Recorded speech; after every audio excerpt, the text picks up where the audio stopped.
Sawlo ak ñëpp ñuy seetaan jërëjëf fi may door ak waxtaan wi mooy démb gis naa justement ñu si bëri si xaw warante mooy lu jëm ci privilège de juridiction est-ce qu'un ministre peut-il entendre sans peut-être li nga xam ne mooy l'Assemblée également mën a def li nga xam ne mooy mise en accusation bi qu'en est-il sur le cas de Pape Malick Ndour. D'abord maa ngi jégalu si tarde bi jégalu lundi day xat moo tax alors ci loolu aussi cool yi bëri na ci parce que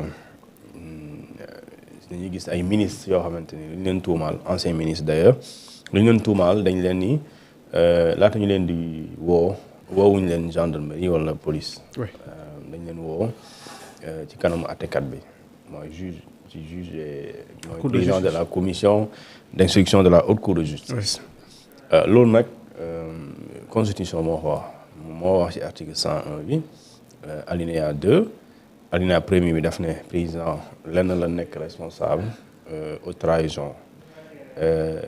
trahison boobu pour nga yóbbu ko mu àtte ko wala ñu topp ko député yi rek ñoo mën a autoriser poursuite mooy c'est résolution de mise en accusation alors su député yi voté mu indiwaat benn condition mu ne 3/5 des députés au moins 99 ñu ne loolu c'est soumis au vote secret identique ñu ne ba pare ñu ne les ministres les premiers ministres les autres membres du gouvernement ñoom aussi ils sont responsables d'accord des actes qu'ils ont commis qualifiés crimes ou délits dans l'exercice de leur fonction de ministre alors ñu ne cette même procédure citée à l'alinéa précédent mooy fu ñu wax président bi mooy fu ñu war a jaar ñu ne moom la ñuy appliquer pour les ministres pour les anciens ministres premier ministre etc.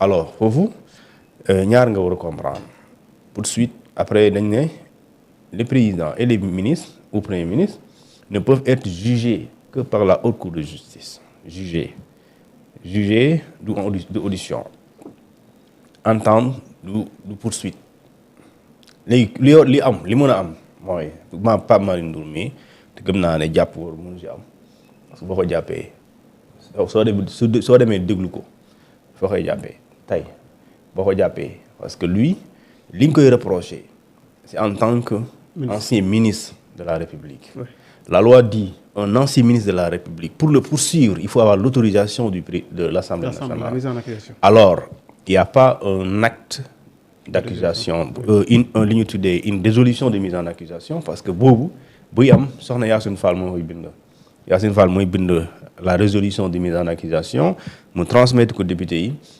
yi d'accord ci ñu soo ko jàllale jox ko le procureur général jox ko le président de la commission d'instruction et le président de la commission d'instruction def lu ñu tuddee un mandat de comparution pour que waa jooju ñëw su dee def na ñu inculper ko et su boobaa foo inculper poursuite foofu lay commencer nga inculper ko bu dee moo ko def soo defu ko nga bàyyi ko de toute façon lépp loo ci décider foofu lay commencer léegi soo deful loolu gendarmerie li nga mën mooy nga déglu ko audition sinon boo ko dégloo soo ko téyee mën nga ko boo ko yóbbu kan nga koy jox.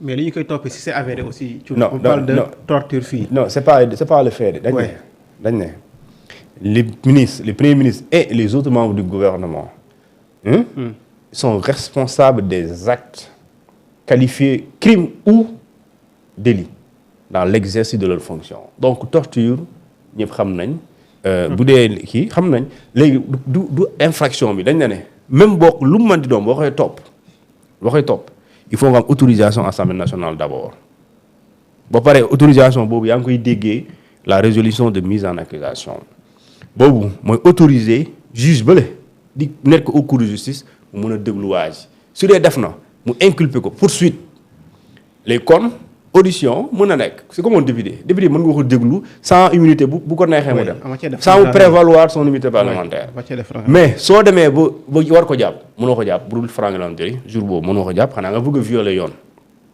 parce que dañ ne il ne peut être détenu poursuivi jugé et arrêté sauf en cas de flagrant délit donc jàppal ne si c'est pas un flagrant délit boo ko wooyee ci enquête benn option nga am mooy bàyyi ko amul c'est-à-dire parce que nous sommes dans un état de droit aussi léegi su boobaa pour nga mën ko topp il faut nga dem Assemblée nationale député yi voté ñu dindi l'immunité parlementaire su la neexee nga convoquer le lendemain s'il vient le lendemain si jàpp nga da nga ko war a inculper su ba la neexee nga placer ko sous mandat de dépôt dans ce cas c'est comme ça léegi Pape Malick Ndour aussi li ngay toppee c'est dans l'exercice de ses fonctions def na ko defu ko mais li ñu koy tuumaal c'est dans l'exercice des fonctions de ses fonctions de ministre kon mën nga ko déglu ci lii ñu koy tuumaal d'accord léegi après la fin de l'audition c'est ça loolu moo ëpp solo. parce qu'il y a certains qui disent que ne. La loi l'article 101 boobu ci li muy wax. parce qu'il y a des formes de distinction. Il y a certains qui disent que. lu jëm ci détournement ak wàllum anam bi nga yoree woon loolu peut-être. voilà lu génn loolu. liggéey bu dee yow liñ la doon liggéey exercice de ses fonctions. bokkul ak. voilà bokkul ak wàllum defal ma y a certains qui font justement cette. léegi lu tax ñu distinguer donc moo tax moom ba commencer question. mais léegi ñuy wax loolu fan lañ ko distinguer fan lañ bind ci constitution détournement corruption et cetera waxuñu loolu dañ ne. d'accord des faits. des actes qualifiés de crime ou de délit. suñu ne vraiment bu leen distinguer fu lu teg distinguer parce que sinon dafay moo gën a xam nga la lay wàccu dañ ne l'article 101 de la constitution est pourtant sans ambiguïté mu ne pour les ministres il convient de distinguer deux catégories d'actes maanaam ñaar ci acte c'est crime ou délit waaw c'est crime ou délit mu ne c'est ceux accomplis dans l'exercice de leur fonction maanaam bi ñu leen tabee ñu doon ministre li ñu def. lu ñu jox ñu def wala ñu def voilà ci loolu la wax mu ne excusez-moi je vais en revenir ci texte bi mu ne ceux accomplis dans l'exercice de leur fonction tels que les détournements de deniers publics ou la corruption. kan moo bind lii. qui relève de la haute cour de justice waa di mooy. oui interprété li waxu nit la. kii li muy wax ne kenn waxu ko. li waxu nit la waxu nit la. ok quand tu waxu nit loi bi waxu ko moom mooy de tel que bii moo ko fi indi. dañ ne sëñ bi. lii mu wax lii doo ko gis ci constitution amu fa. ok li fa am laa lay wax xaw ma ndax noonu loolu du noonu dama ne li fa am mooy. dañ ne acte qualifié crime ou délit. loolu leer d'accord loolu leer mooy jëf joo xamante ni mën nañ ko tuddee crime wala délit. te bi nga koy def jamono jooju ministre nga loolu la ñu wax xam sëñ bi léegi lu tax nga ne et cetera boo fi doon lim 50 mën nga fi lim 1 million de délit 1 million de crime waaw léegi lu tax yow nga bëgg a wax juge bi kon nga ne législateur bi dafa bëgg a wax corruption waxu ko. ah léegi un ministre de la république mënul violer ah nit la. un ministre de la république dans l'exercice des fonctions mën na def loo xamante ni crime la ah. léegi après boo cité kon crime bi nga ne non puisque du délit puisque du détournement wala corruption kenn du ko non sëñ bi naan nañ bàyyi yooyu lu may naan loolu nañu xalal Pape Malick Ndour xam naa. lenn xam naa ko. kon daal tey mën nañu koo déglu waaye yéen lenn mënul ci. c'est-à-dire que gendarmerie. mënul tëj. police mënul tëj police xam nga lan la mën a wax. déglu gendarmerie déglu la mën. et pare téye ko mooy garde à vue. soo paree da nga koy jox nit. ki nga koy jox. magistrat la. waaw magistrat boobu su ñëwee constitution moo xam ne magistrat bi yow. dafa am ñoo xamante ne seen statut. mooy permettre yow seen procédure bokk la comme bu keneen ki. parce que su boobaa boo ko téyee garde à vue. nga yóbbu ko ci magistrat boobu ki nga koy yóbbu du kooku de du procureur moo koy déglu de. du procureur de la république moo koy déglu wala parquet financier de ki koy déglu dañ ne c'est un magistrat bi nga xam ne moo nekk ci commission d'instruction. de la haute cour de justice.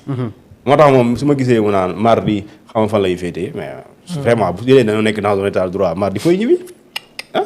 dans la semaine dans tous les cas di nga ñibbi sa kër. fooy ja foog lay fanaan. bu dee texte la ñu wax wala lay fanaan sérieusement. convoqué 15 heures aussi. mais quand même te Sénégal aussi mënuñu daaw Karim Wade ñu ne waaw dañ ko tooñ et cetera. parce que privilège et cetera léegi ñu taxaw fi bëgg wax leneen nag. ah ba léegi texte yi changé wu. leer na. ok beneen ambiguïté bi ma ci am ci aussi